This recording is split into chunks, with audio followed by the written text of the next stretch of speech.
बिस्मिल्लाहिर्रहमानिर्रहीम। अस्सलामु अलैकुम वरहमतुल्लाहि वबरकातुहू। मौत की पहली रात क्या होता है?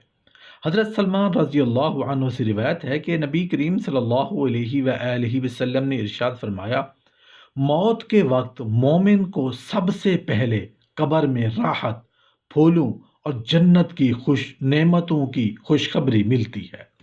उसे कहा जाता है कि अल्लाह ताला की रज़ा और जन्नत की खुशखबरी ले लो, तुम अच्छी तरह से अच्छी जगह आए हो। और जिन लोगों ने कब्र तक तुम्हारे जनाजे में शिरकत की है, अल्लाह ताला ने उन्हें भी बख्श दिया है। और जो तुम्हारे जनाजे में शरीक हुआ है वो सच्चा मुसलमान है, और जिसने तेरे लिए इस्तग़फ़ार किया है उसकी दुआ कबूल हो गई है।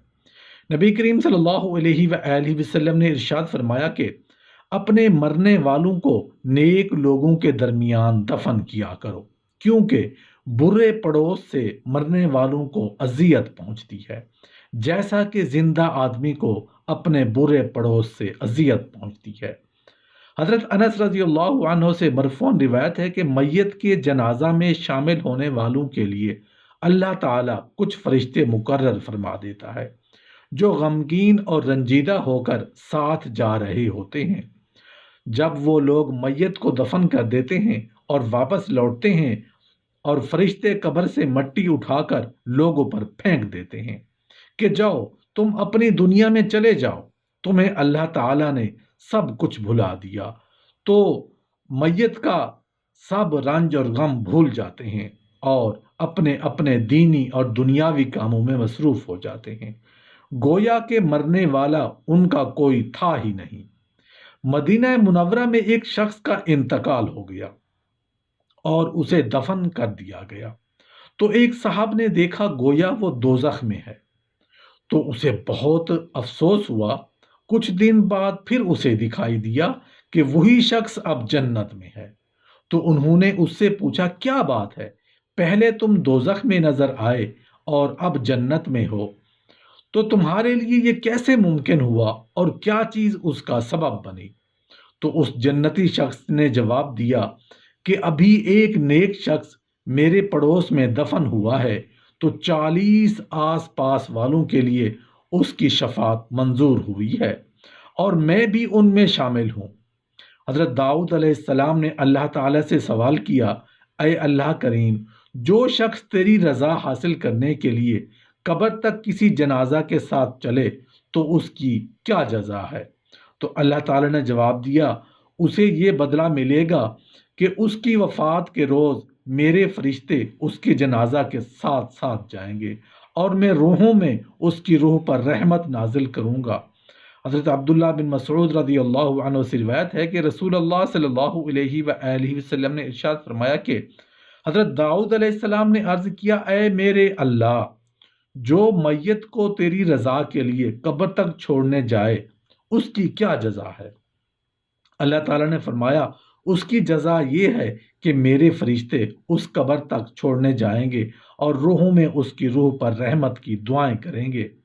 शुबुल ईमान में हज़रत अब्दुल्ला बिन मसऊद से रिवायत है कि रसूल अल्लाह सल्लल्लाहु अलैहि वसल्लम ने इरशाद फरमाया, जब तुम में से किसी की मौत किसी जगह होना होती है, वहां के लिए उसका कोई ज़रूरत पेश आ जाती है और वो वहां पर जा पहुंचता है और वहीं पर उसकी मौत वाक़ई हो जाती है, और फिर क़यामत के रोज़ कब्र अल्लाह ताला से अर्ज़ करेगी कि या रब्बे करीम, ये तेरी अमानत है जो तूने मेरे सुपर्द की थी।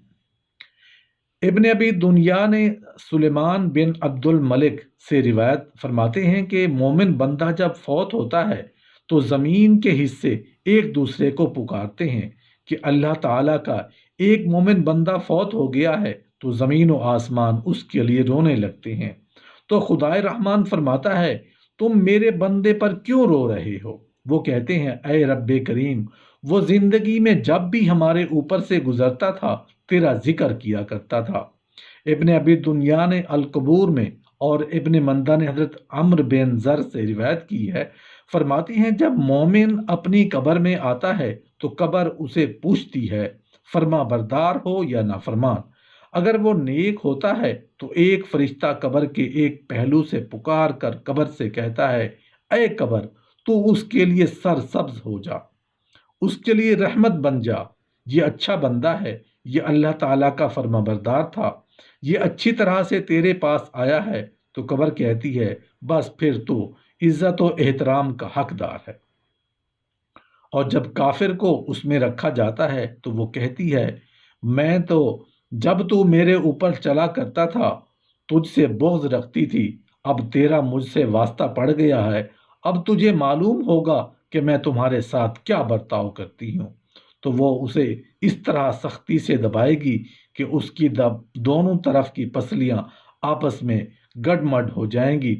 ابن ابی دنیا نے حضرت بکر بن عبداللہ سے روایت کی ہے، فرمایا، جب ملک الموت کو مومن کی روح قبض کرنے کا حکم ہوتا ہے تو جنت سے ایک پھول لایا جاتا ہے اور فرشتے سے کہا جاتا ہے، روح کو قبض کر کے اس پھول میں لے جاؤ۔ اور جب کافر کی روح کو قبض کرنے کا حکم ہوتا ہے تو دوزخ سے ایک بوری لائی جاتی ہے اور حکم ہوتا ہے، اس کی روح قبض کر کے اس میں لے جاؤ۔ عبداللہ بن امام احمد نے زوائد الزہد میں اور ابن ابی دنیا نے ابو عمران الجونی سے روایت کی ہے، فرماتے ہیں، جب مومن کی وفات قریب ہوتی ہے تو جنت سے پھولوں کے گلدستے لائے جاتے ہیں اور اس میں مومن کی روح رکھ کر اوپر لے جائی جاتی ہے۔ ابن ابی دنیا نے حضرت مجاہد سے روایت کی ہے، فرماتے ہیں، مومن کی روح جنت کی ریشمی کپڑوں میں لپیٹ کر اوپر لے جاتے ہیں۔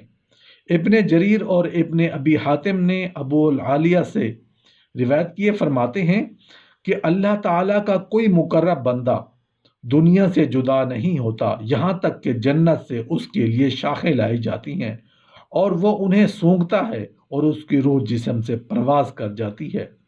حضرت انس رضی اللہ عنہ سے روایت ہے کہ رسول اللہ صلی اللہ علیہ وآلہ وسلم نے فرمایا، ہر انسان کے لیے آسمان میں دو دروازے ہوتے ہیں، ایک دروازے سے اس کے اعمال اوپر جاتے ہیں اور ایک دروازے سے اس کا رزق اترتا ہے۔